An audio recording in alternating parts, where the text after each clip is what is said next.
I came to San Roque to escape city life, lured by stories of its peaceful charm. The small barangay was surrounded by forests, its narrow paths curling like veins through the land.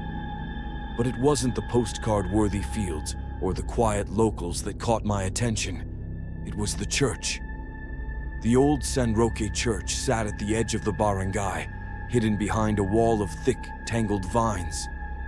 Its bell tower leaned to one side like a drunkard, and the wooden doors were locked tight with rusted chains. "Don't go near it," the woman renting me a room whispered when I asked about it. "The headless priest lingers there."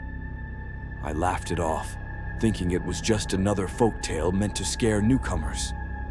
But that afternoon, as I wandered the barangay, I heard the faint toll of a bell. It came from the direction of the church, though everyone swore the bell had been silent for decades. By sunset, the pull became unbearable. The sound of the bell rang clearer, sharper, and the air seemed heavier, pressing me toward the church. The vines that had once hidden it now seemed to part as I approached, revealing the door. The chains hung loose, broken. I stepped inside, and the dying sunlight followed me in, painting the stone walls in a dim orange glow. The church smelled of damp earth and rotting wood. My footsteps echoed through the hollow space as I walked toward the altar.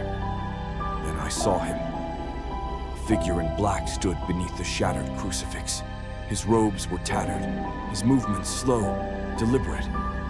His hands hung limply at his sides, pale and dirty, the nails chipped and blackened.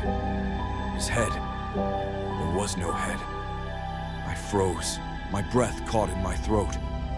The headless figure didn't move, but I felt him watching me, his presence weighing heavy on my chest. Then, with a sudden jarring motion, he raised his hand and beckoned me closer. His hand was cold, filthy, and lifeless, like a corpse's. I wanted to run. Every instinct screamed at me to leave, but I couldn't move. I stepped closer, as if he were pulling me in. The figure reached into the folds of his cassock and withdrew something. My knees buckled as he held it out toward me. It was a head, a severed, decayed head with empty eye sockets and a mouth twisted in a silent scream. It was my head.